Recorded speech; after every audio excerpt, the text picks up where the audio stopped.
जमलेल्या माझ्या तमाम हिंदू बांधवांनो, भगिनी आणि मातांनो,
नम्रपणाने सांगतो की हेच माझं भांडवल आहे, हेच माझं बळ आहे.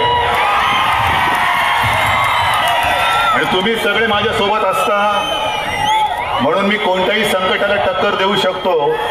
तुम्ही माझी हिंमत आहात, तुम्ही माझी शक्ती आहात, तुम्ही देवादेकांचे माझ्यासाठी असलेले आशीर्वाद आहात. आणि या आशीर्वादापुढे मी खरंच नतमस्तक होतोय. हा धाराशिव हा आपला शिवसेनेचा, हिंदुत्वाचा, भगव्याचा बालेकिल्ला आहे. आणि मला कल्पना आहे की मी इथे प्रचाराला आलो नसतो तरी सुद्धा तुम्ही इथला भगवा उतरू दिला नसता. पण तरी देखील मी आलो याचं कारण जिथे आपल्या प्रेमाची माणसं असतात आणि जेव्हा एका लढाईला मैदानात उतरायचं असतं तेव्हा आपलं बळ आणि त्यांचे आशीर्वाद घेऊन जर मैदानात उतरलो तर हमखास आणि हमखास यश मिळतं. आणि ते याही वेळेला मिळणारच हा माझ्यात आत्मविश्वास आहे. ही निवडणूक आहे लोकसभेची. हे व्यासपीठ आपण सगळे बघतात. आपले आजचे आमदार, आपले आजचे खासदार रवी सर, मी तुम्हाला सगळ्यांच्या साक्षीने शब्द देतोय तुम्ही तुमचे चिरंजीव यांना कधी मी पश्चाताप होऊ देणार नाही. तुमची जबाबदारी मी घेतली तुमची जबाबदारी. आणि आज आपण आणखीन एका नव्या उमेदीने पुढे जातो आहोत. विरोधक कोण आहेत तुम्हाला कल्पना आहे? विरोधक आहेत की नाही हे सुद्धा मला कळत नाही. की असं मोकळं मैदान आहे मला नाही माहिती. उद्या काहीतरी येत आहे तिकडे, मला पण त्यांचं भाषण ऐकायचंय. आणि काल कुठेतरी ते बोललेत, कोल्हापूरला बोललेत, त्यांनी माझ्यावरती टीका केली की शिवसेना प्रमुख वेगळे होते, त्यांची प्रतिमा वेगळी होती. आणि उद्धव ठाकरे काय म्हणे, जशी हवा येईल तशी पाठ फिरवतात, तसा शब्द फिरवतात. का?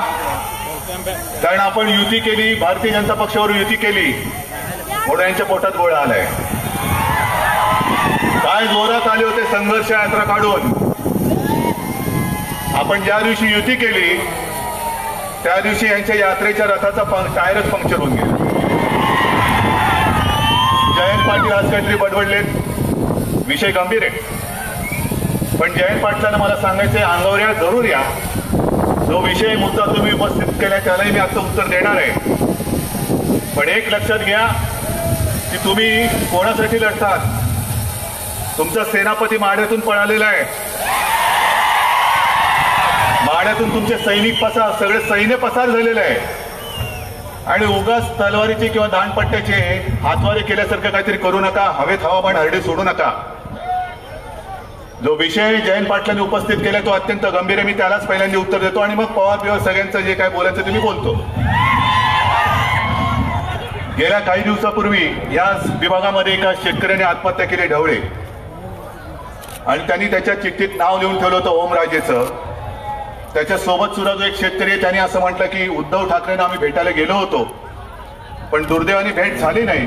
भेट झाली असती तर नक्की त्याला वेगळं काहीतरी न्याय मिळाला असता. असेल, सत्य असेल ते मला भेटायला आले असतील, दुर्दैवाने माझी भेट झाली नसेल, मी त्यांची माफी मागतो.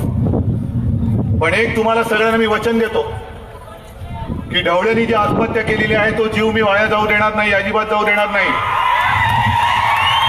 कारण मी ओमराजेंकडनं पूर्ण माहिती घेतलेली आहे, सगळी कागदपत्र तयार आहेत. आणि माझी नव्हे, ओमराजेची सुद्धा हीच इच्छा आणि मागणी आहे की या प्रकरणाची निपक्षपातीपणाने चौकशी झालीच पाहिजे आणि जे गुन्हेगार असतील ते फासावरती लटकलेच पाहिजेत, ही आमच्या सगळ्यांची मागणी आहे, सगळ्यांची मागणी आहे. पण पाटील साहेब, उगाच तुम्ही काहीतरी दुर्दैवीची घटना घडलेली आहे, जणू काय आम्हीच हत्या केले असं तुम्ही तो जो काय म्हणता आहात, मग मी म्हणेन तुम्ही ज्यांचा प्रचार करता आहात ते तरी कोण आहेत? जसा ढवळेला न्याय मिळाला पाहिजे तसंच ओमराजेला सुद्धा मिळाला पाहिजे. पण ही जी निवडणूक आहे, आता जयंत पाटील तुम्ही बोललात म्हणून मी बोलतोय की पवनराजांचा खून कोणी केला, पवनराजेंची हत्या कोणी केली? एका बाजूला ज्याची हत्या झाली त्याचा पुत्र हा आमच्या युतीचा उमेदवार आहे आणि दुसऱ्या बाजूला ज्यांनी हत्या केली, केस चालू आहे, सरकार आमचं आहे. पण आम्ही न्याय व्यवस्थेवरती कधी दडपण आणलेलं नाही. जी न्याय व्यवस्था, कारण आमचा न्याय संस्थेवरती पूर्ण विश्वास आहे. पण ज्यांच्यावरती आरोप आहे त्यांचा पुत्र तुमच्याकडनं उभा आहे, कोणी कोणावरती आरोप करायचे? न्याय ओमराजेला सुद्धा मिळाला पाहिजे, न्याय ढवळेंना सुद्धा मिळाला पाहिजे. ढवळेंच्या सोबत जे शेतकरी आहेत त्यांना सुद्धा न्याय आम्ही मिळवून देऊ, हे माझं वचन आहे. आणि मग नुसते आरोप करायचे तर पाटील साहेब, तुमच्यावरती सुद्धा ऑनलाईन लॉटरीचे आरोप आहेतच ना. तुम्हाला सुद्धा जी होम मिनिस्ट्रीची लॉटरी लागली होती, उद्या पवार साहेब येत आहेत, पवार साहेबांना म्हणा तुम्ही जर कोणाला मानत असाल आणि जर कधीतरी चुकून खरं बोलत असाल तर जयंत पाटलांना गृहमंत्री पदावरनं का काढावं लागलं आणि आराराबानं का करावं लागलं ह्याचं कारण जे काय आहे तो प्रकाश पडू द्या. कृष्ण नसला तरी स्वच्छ प्रकाश पडू द्या, सत्य प्रकाश येऊ द्या. आणि म्हणून ह्या निवडणुकीकडे नुसतं कोणाला तरी जिंकवायचंय, कोणाला तरी मत द्यायचंय, कोणाला खासदार करायचंय, कोणाला पंतप्रधान करायचंय म्हणून ही जनता नाही आलेली. ही जनता एका वेळाने आलेली आहे, एका विचाराने आलेली आहे. जे आजपर्यंत 25-50 वर्ष शिवसेना प्रमुखांनी पेरलं हिंदुत्वाचं बीज, त्या बीजाला धुमारे फुटले सगळीकडे. भगवा हेच तर आमचं स्वप्न होतं की शिवरायाचा भगवा विधानसभेवरती आणि लोकसभेवरती आम्ही फडकवला ना, आम्ही फडकवला. आणि पवार साहेब उद्या येतील, तरी काल बोललेत की उद्धव ठाकरे हवा येईल तशी पाठ फिरवतात. म्हणजे पवार साहेब, तुम्ही नकळत खरं बोलला. आज हवा आमच्या युतीचीच आहे हे तुम्ही मान्य केलेलं आहे. आणि ते बोललेत की हेच उद्धव ठाकरे म्हणाले होते युती गेली खड्ड्यात. मी बोललोच होतो, पंढरपूरला बोललो होतो आणि ते सगळ्यांच्या देखत बोललो होतो. मी काही चोरून नाही बोलत, मी जे बोलतो ते उघड मैदानात बोलतो, चोरून जाऊन मी भेटत नाही कोणाला. पण मी जे बोललो होतो तेच आजही कायम आहे. मी बोललो होतो की पहिलं काय ते माझ्या शेतकऱ्याचं बोला आणि त्याच्यानंतर नाहीतर युती गेली खड्ड्यात, हे मी बोललो होतोच. पण त्याच्यानंतर शेतकऱ्यांचं कर्जमाफीची योजना, तिला मुदतवाढ मिळालेली आहे. कालच पंतप्रधानांनी जाहीर केलं की जी शेतकऱ्यांसाठी ज्या काही योजना असतात त्याच्यात 5 एकरची जी काही अट होती ती अट सुद्धा आता काढून टाकलेली आहे. शेतकऱ्यांचा फायदा होणार आहे की नाही होणार आहे? आणि तुम्ही सगळेजण साक्ष आहात. औसाला सुद्धा पंतप्रधान आले असताना मी तुमच्या सगळ्यांच्या साक्षीने त्यांना विनंती केलेली आहे की प्रधानमंत्रीजी, तुमच्या योजना खूप चांगल्या आहेत, पण त्या योजना या शेवटच्या तळागाळातल्या शेतकऱ्यापर्यंत या पोहोचवणारी जी यंत्रणा आहे त्या यंत्रणेला वाटण्यावरती आणा. पीक विमा योजना खूप चांगली आहे, पण मला कल्पना आहे, आज सुद्धा जर कमी सांगितलं की हात वर करा तर जास्त हात वरती येणार नाहीत. मला कल्पना आहे पीक विमा योजना कोणाला मिळालेली, नुकसान भरपाई किती जणांना मिळालेले, हात वर करा. नाही मिळालेले, मला माहिती आहे. याचं कारण तुमच्याकडनं हप्ते गोळा केले गेले ते दलालांनी केले. तुम्ही तुमच्या कष्टाचा रक्त आटवून घाम घालून ऊन तळपत असताना सुद्धा पै करून जो पैसा कमवलात तो हप्त्याच्या रूपाने करोडो रुपये त्या विमा कंपन्यांना दिले. आणि जेव्हा नुकसान भरपाईची वेळ येते तेव्हा आपल्या जिल्ह्यामध्ये तालुक्यामध्ये ऑफिसच नाहीये त्यांचं. कुठे जायचं? हा माझा शेतकरी आहे, घोडा आहे, हा लुटारू किंवा दरोडेखोर नाहीये, चोर तर नक्कीच नाहीये. तो मागतो त्याच्या हक्काचं मागतो. आणि म्हणून मी पंतप्रधानांनी सांगितलं की प्रत्येक जिल्ह्यामध्ये या विमा कंपन्यांचं ऑफिस असलंच पाहिजे. आणि त्यांना जाब माझ्या या शेतकऱ्याबरोबर माझा शिवसैनिक सुद्धा विचारणार, म्हणजे विचारणारच. त्याच्या हक्काचं काय ते मी माझ्या शिवसैनिकाकडनं मिळवून देणार. आहेत ना. मी काल सुद्धा हिंगोलीच्या सभेमध्ये आपला तिथला उमेदवार आहे हेमंत पाटील, आज जसे 2 उमेदवार बसलेले, नुसतं खासदार झाले आणि गेले उडून, नाही चालणार. मी हेमंतला सांगितलं तेच ओमराजे तुम्हालाही सांगतोय. परिस्थिती भीषण आहे. दुष्काळ तर असा दुष्काळ आहे की 72 पेक्षा मोठा दुष्काळ या महाराष्ट्रामध्ये कदाचित यावर्षी पडलेला आहे. पण नुसतं मतं द्या 18 तारीख झाली तर तुम्ही तुमच्या गावाला, आम्ही आमच्या गावाला, चालणार नाही, अजिबात चालणार नाही. जिथे जिथे गरज आहे तिकडे पाणी पुरवण्यासाठी शिवसेना पुढाकार घेईल, भारतीय जनता पक्ष पुढाकार घेईल. चारा छावण्या जिथे गरज असेल तिकडे चारा छावण्या सुरू झाल्याच पाहिजेत. तिकडे आचारसंहिता आम्ही मानणार नाही. आचारसंहिता, निवडणूक, मतदान झाल्यानंतर आम्ही मानणार नाही. पहिलं जनतेला पाणी देऊ, गुरांना चारा देऊ. तिकडे तुम्ही कायद्याचा बडगा दाखवाल तो बडगा आम्ही स्वीकारणार नाही, अजिबात नाही. आणि म्हणून तानाजीराव तुम्ही सुद्धा गेल्या वेळेला आपण इकडे केली होती बाळासाहेबांच्या शिवसेना प्रमुखांच्या नावाने शिवजल क्रांती. ही शिवजल क्रांती मला पूर्ण जिल्ह्यात पाहिजे, पूर्ण जिल्ह्यात पाहिजे. आणि लोकांनी येऊन बघायला पाहिजे. जसं अर्जुनराव तुम्ही जालनामध्ये तो बंधारा केला, तसं पूर्ण महाराष्ट्र नाही तर देश लोटला पाहिजे की अरे इकडे शिवजल क्रांती यांनी केली कशी, पाणी उठतं कसं, पाणी पुरतं कसं, काय केले आणि जादू काय केली, ही भगवी क्रांती केली कशी. होय, मी भगवी क्रांती म्हणतो. ही भगवी क्रांती आपण करायची आहे. विषय अनेकच आहे. एक एक विषय तुमचे घेत असताना पाण्याचा प्रश्न आहे, चाऱ्याचा प्रश्न आहे. दुसरं तुम्ही कारखान्याचं सांगितलं. कुठला साखर कारखाना? बोरवंटी, बरोबर ना. तानाजीराव तिकडे सुद्धा तुम्ही हात घातला पाहिजे. तिकडे लक्ष देऊन तिथले जे शेतकरी आहेत त्यांना सुद्धा त्यांच्या हक्काचं, त्यांच्या न्यायाचं असेल ते तुम्ही मिळवून द्या.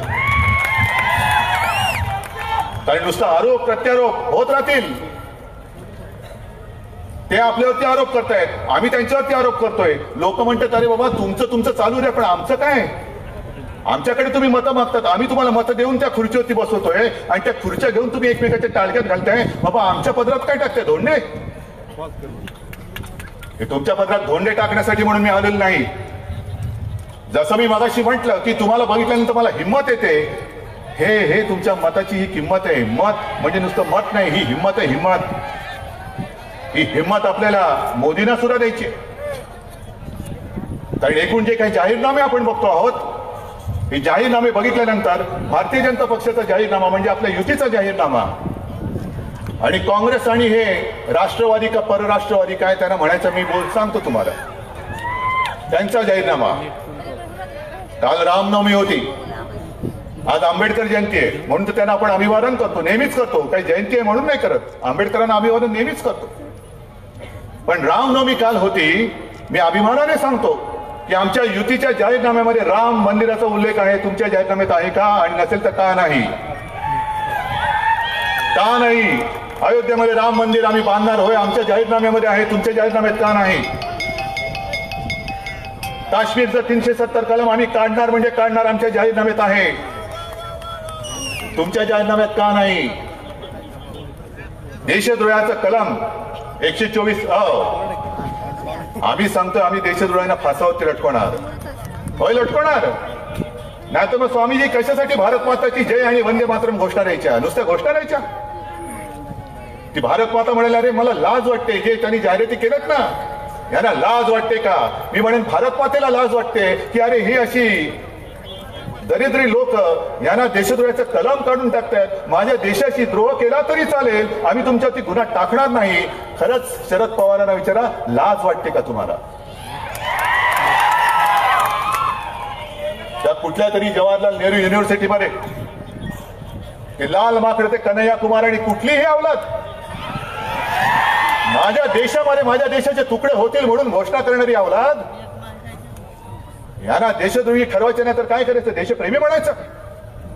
हेच शिवरायाने आम्हाला हिंदुत्व शिकवलं, हेच देशप्रेम आम्हाला बाळासाहेबांनी शिकवलं. देशद्रोहाला जर आम्ही क्षमा करणार असू तर मला आजही माझी भावना आहे, माझी श्रद्धा आहे की छत्रपती शिवाजी महाराज आज सुद्धा जो देशद्रोहाला मदत करेल किंवा जो त्याला माफ करेल त्याला टकमक टोकावरून खाली फेकून दिल्याशिवाय कडेलोट केल्याशिवाय राहणार नाही. आणि छत्रपती शिवाजी महाराज आजही आमच्या हृदयामध्ये जिवंत आहे. त्यांचीच प्रेरणा घेऊन आम्ही निघालेलो आहोत. अरे कसले काँग्रेस आणि राष्ट्रवादीवाले तुम्ही? नरसिंहराव पंतप्रधान असताना एखाद्या दर्ग्यात अतिरेकी घुसले होते. तुम्हाला आठवत असेल चरारे शरीफ. आणि त्या दर्ग्याला बर्फ असताना म्हणजे थंडीचे दिवस होते. कमरे एवढा छाती एवढ्या बर्फामध्ये आपले भारत मातेचे पुत्र जवान हे गाडून घेऊन त्यांचा वेध घ्यायला टपून बसले होते. नरसिंहरावांनी काय केलं? जवान माझे उपाशी होते बाहेर बर्फामध्ये, तिकडे गाडून घेऊन बर्फवृष्टीमध्ये सुद्धा बंदुका रोखून अतिरेक्यांची वाट बघत होते. पण त्यांच्या डोळ्यात एका काँग्रेसच्या पंतप्रधानांनी बिर्याणीची भांडी, खीर कुर्मा, सगळे काही पंचपक्वान्याची ताटं ही भरभरून आतमध्ये पाठवली आणि त्यांच्या डोळ्यात देखत त्यांना बंदोबस्त देऊन सुखरूप नेऊन सोडून आले. जा तिला घरी सुखी राहा. देशद्रोह करायला आला होता, फार छान वाटलं. घे खीर घे, पेढे घे, बिर्याणी घे, आमचं नड्याचं घोट घे, पण तू सुखरूप जा. हे काँग्रेसचं सरकार तुम्हाला परत पाहिजे. आणि जयंत पाटलांना मला सांगायचंय तेव्हा हे मी आरोप नाही करत, पण कॅगच्या अहवालामध्ये ताशेरे आहेत. इकडे जो मागे भूकंप झाला होता त्या भूकंपग्रस्तांच्या नावाने आणि एवढंच नव्हे तर जवानांच्या नावाने ज्याने पैसे कमवले ते पैसे खाऊन हे आज निवडणुका लढवत आहेत. कसली आवडत काय? आपल्या मुंबईकरांना 500 फुटापर्यंतचा मालमत्ता कर रद्द केला. आणखीन काही गोष्टी ज्या तुमच्या हिताच्या होत्या त्या केल्यानंतर तरी सुद्धा मी भांडत बसू, विघ्न संतोषीपणा करू, कपाळकरंडेपणा करू आणि कोणासाठी करू? केवळ तुमचं स्वप्न पूर्ण होण्यासाठी, तुम्हाला पंतप्रधान व्हायचंय म्हणून करू. आणि मग मी तुम्हाला विचारतोय, जो मी निर्णय घेतला युतीचा हा तुम्हाला पटलाय की नाही पटलाय? आज होऊन जाऊ द्या, होऊन जाऊ द्या. मी खुल्या मैदानात आलेलो आहे. शरद पवार उद्या येतात, त्यांना ऐकायला गेलं पाहिजे. बरोबर आहे का चूक आहे माझा निर्णय? हात वर करून जरा सांगा. कारण मी जे काही करतो ते माझ्यासाठी करत नाही, माझ्या महाराष्ट्रासाठी, होय माझ्या हिंदूंसाठी आणि माझ्या शिवसैनिकांसाठी करतो. आणि म्हणून जे मी निर्णय घेतो त्याच्यात मला लाज वाटण्यासारखं मी कधी करत नाही. केलेलं नाही, शिवसैनिकांना लाचर होऊ दिलेलं नाही आणि होऊ देणार नाही. पण समजा हा निर्णय मी घेतला नसता तर तिकडे आपल्या बोडक्यावरती कोण बसलं असतं? काय शरद पवारांची ओळख काय? भ्रष्टवादी. बरोबर ना? चालले असते पंतप्रधान, चालले असते. ज्या मायावतीने मुख्यमंत्री असताना लखनौमध्ये आणि इतरत्र स्वतःचे पुतळे उभा आपल्या कार सेवकांना गोळ्या घालून ठार मारलं आणि गोळ्या घालून सुद्धा ज्यांचा जीव गेला नाही त्यांच्या गळ्यात धोंडे बांधून त्या शरीरमध्ये बुडवलं, त्या मुलांचं कार्ट अखिलेश तुम्हाला पंतप्रधान चाललं असता? आम्ही सगळे हिरवे जर का एकत्र एका वेळेला रस्त्यावरती उतरलो, आम्हाला 15 मिनिटं द्या, आम्ही हिंदुस्थानातलं भगवं जे काय ते आम्ही गाडून टाकू म्हणणारा ओवेसी तुम्हाला पंतप्रधान चालेल? मग कोण? चंद्रबाबू चालणार? मुमता चालणार? कोण चालणार? फारुख अब्दुल्ला चालणार?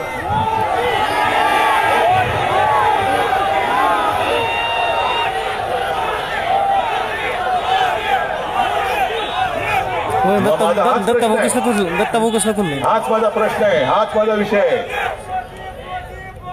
उद्या पवार येतील, पवार साहेबांना म्हणा तुमची सभा किती होईल मला माहिती नाही, पण स्वतःला राष्ट्रवादी जे तुम्ही म्हणवता, तुम्हाला काँग्रेसने ज्या जाहीरनाम्यात म्हटलेलं आहे की आम्ही देशद्रोहाचं कलम काढून टाकू,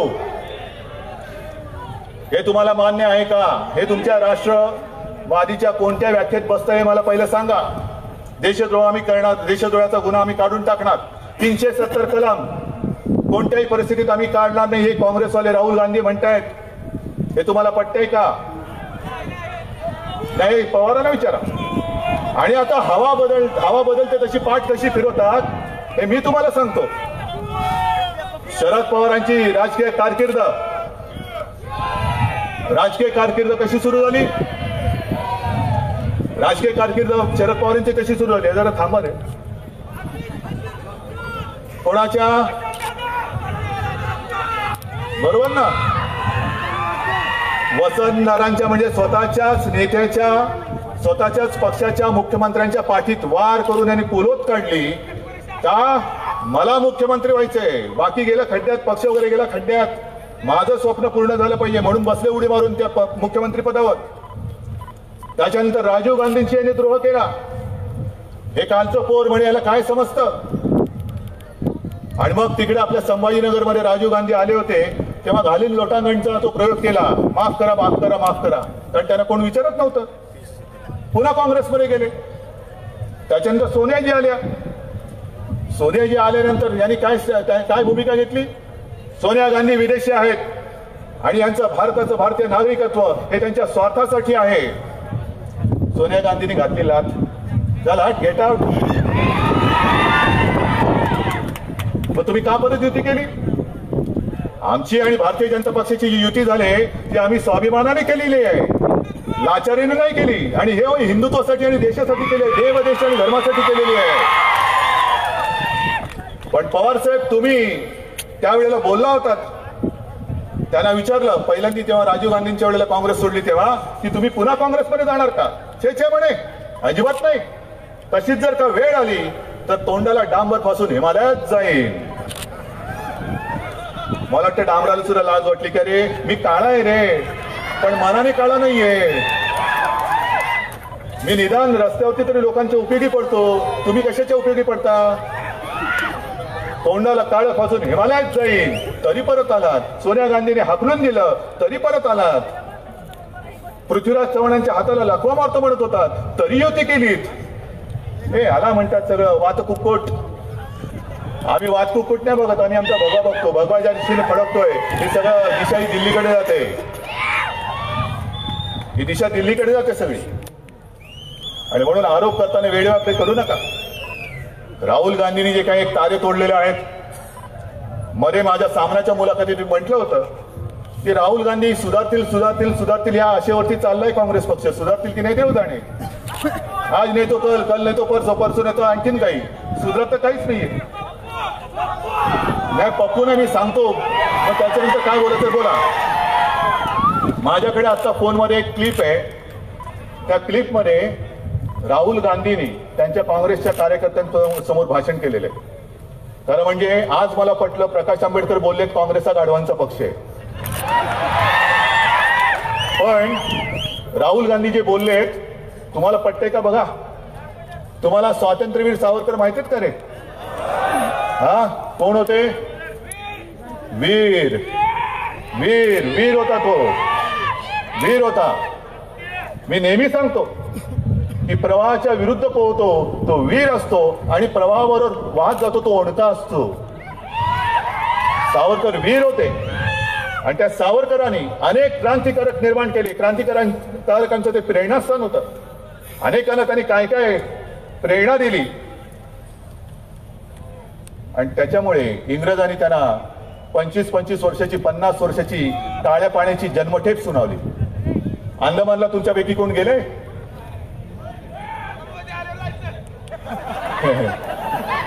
अंदमानला एका कार्यक्रमाच्या निमित्तानं मी जाऊन आलो. आज अंदमान हा कदाचित एक टुरिस्ट स्पॉट वाटतो आपल्याला, पण त्यावेळेला सावरकरांनी जे 14 वर्ष भोगलं, 24 तास हाल अपेष्टा भोगल्या, चापकाचे फटकारे खाल्ले, घाणा फिरवलाय, पोलो फिरवलेला आहे, तो दोरखंड वळलेला आहे. ह्या सगळ्या त्यांच्या हाल अपेष्टा त्यांनी त्यांच्या पुस्तकात लिहिलेल्या आहेत.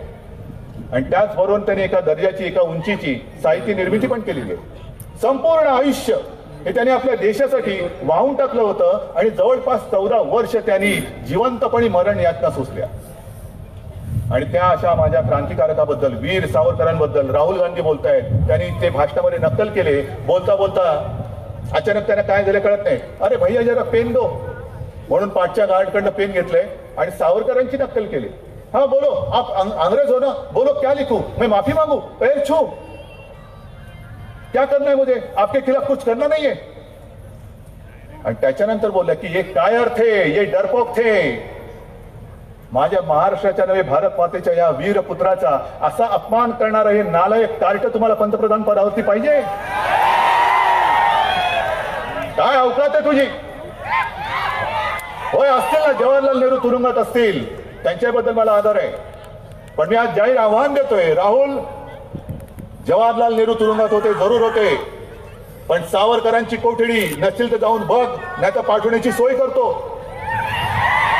एक दिवस, फक्त एक दिवस, जसे सावरकर तसे राहिले, हातामध्ये बेड्या, पायात बेड्या, त्यांनी जो तसा कोलू फिरवला, चापाचे फटके खाल्ले, तसे खा आणि मग तुझ्या हातामध्ये पेन देतो, तुला काय लिहिता आलं तर लिहून दाखव. पण नेहरू ज्या तुरुंगात होते त्या तुरुंगाचं सुद्धा आम्हाला दर्शन घडू द्या, कोणत्या तुरुंगात कसे होते, त्यांनी काय हाल अपेक्षा भोगल्या. आणि आज मी जाहीर सांगतोय, मी नेहरूंना देशासाठी जे केलं त्याच्यासाठी कमी लेखत नाही, अजिबात नाही. नंतर त्यांनी जी काही देशाची वाट लावली तो भाग वेगळा आहे, पण देशाच्या स्वातंत्र्यासाठी जर नेहरूंनी माझ्या सावरकरांसारखे हाल अपेष्टा आणि तुरुंगवास भोगला असेल तर मी नेहरूंना वीर जवाहरलाल नेहरू बोलायला तयार आहे. होऊ दे, मी कधी कोणाची कमी लेखत नाही, कारण ती आमची परंपरा नाहीये, ही आमची अशी अवकात नाहीये, अवलाद नाहीये. पण माझा देश पहिला तू समजून घे, तू देशद्रोहाचं कलम बाजूला काढायला टाकतोयस, क्रांतिकारकांना सुद्धा तू काय म्हणतो आहेस? अरे काय तुझी अवकात, काय तुझी अवलाद, काय असं तू देशासाठी केलेलं आहेस? आणि काय म्हणून माझ्या या देशप्रेम्यांनी तुला मतदान करून हा माझा सोन्यासारखा देश तुझ्या हातामध्ये द्यायचा? आणि म्हणून मी युती केलेली आहे. शरद पवारांना म्हणा, यापैकी तुम्ही जसं मी माझ्या युतीचं कारण सांगितलं आणि जनतेला विचारलं माझा निर्णय, तसं तुम्ही सांगा का युती केली आणि जनतेला विचारा तुमचा निर्णय योग्य होता का योग्य होता. होऊन जाऊ द्या, इकडेच या तिकडे या, कुठेही या, मी यायला तयार आहे, तुम्ही या. नाही जाऊ दे, मी त्याच्यावरती काय बोलत नाही, पण तरी सुद्धा स्वप्न पडत असतात ना, झोप लागत असते, स्वप्न पडत असतात, खुर्ची डोक्यात येत असते, डोक्यातली खुर्ची काय जात नसते. पण तुम्ही माझ्या महाराष्ट्राशी जरी निष्ठेने राहिला असतात तरी महाराष्ट्राने तुम्हाला डोक्यावर घेतलं असतं, पण तुम्ही तुमची पिलावळ कशी जमवली? हे असे सगळे, अजून तो न्याय बाकी आहे, तो न्यायाचा निवाडा होणार आहे. पवन राजेंचा सुद्धा तो न्याय निवाडा व्हायचा आहे, त्यांची सुद्धा ज्यांनी हत्या केली त्याला फासावरती लटवायचं आहे, लटवायलाच लागेल. आणि म्हणून बांधवांनो, माता भगिनी सगळ्याच आलेल्या आहेत. ही जी काही निवडणूक आहे, ह्या निवडणुकीमध्ये नुसतं भावनेने मतदान नका करू. आहे शिवसेना भारतीय जनता पक्षाचा उमेदवार आहे, आहेच. मोदींना पंतप्रधान करायचंय, होय करायचंय. का करायचंय? इतर का नको, का हे का हवेत आणि हे का नको? कारण ही निवडणूक ही केवळ कोणाला तरी मोठेपण किंवा कोणाला तरी खुर्ची देण्यासाठी नाहीये, हे तुमचं आयुष्य घडवणारी निवडणूक आहे. उद्या माझा देश हा जगातली महासत्ता घडवायची आहे का देशामध्येच देशद्रोहांना फतफतणारं सरकार आणायचं आहे, हे तुम्ही ठरवायचंय. आणि म्हणून मी नेहमीच्या सभेत एक विचारतो की तुम्हाला देशद्रोहांना फासावर लटकवणारं सरकार पाहिजे, देशद्रोहांना मांडीवरती घेऊन दूध पाजणारं सरकार पाहिजे? कोण पाहिजे पंतप्रधान? काश्मीर हा माझ्या देशाचा, भारत मातेचा अविभाज्य घटक आहे. 370 कलम तुम्हाला रद्द करून पाहिजे का कायम ठेवून पाहिजे? रद्द करायचं ना, म्हणजे जाहीरनाम्यात सांगतात आम्ही करणार नाही, ते काय मला कळत नाही. हिंमत तरी काय, कशी हिंमत? त्यांना असं वाटत असेल म्हणून मी सांगतो की कदाचित ते त्यांच्या इटली आणि आपल्या देशाची तुलना करत असतील. पण राहुल, तुला सांगतो की हा माझा शिवरायाला मानणारा महाराष्ट्र आणि माझी भारत माता आहे. इकडे देशप्रेमीच जन्माला येतात, देशद्रोही जन्माला येत नाहीत, अजिबात नाहीत. आणि म्हणून मला खात्री आहे तुम्ही सगळे निर्णय घेऊन आलेले असाल. घेतलाय निर्णय ना? काय मला धाराशिव तर पाहिजेच, सोलापूर पण पाहिजेच नव्हे, मला महाराष्ट्रातल्या 48च्या 48 जागी शिवसेना भाजपाचे खासदार पाहिजे. मग इथल्या विजयाची जबाबदारी तुम्ही घेणार आहात? नाही नुसतं ओ बोलून गप्पा नाही बसायचं. ऐका ऐका, मतदानाची टक्केवारी मला वाढून पाहिजे, टक्केवारी वाढून पाहिजे. आणि विजय मला असा पाहिजे की पुढच्या निवडणुकीमध्ये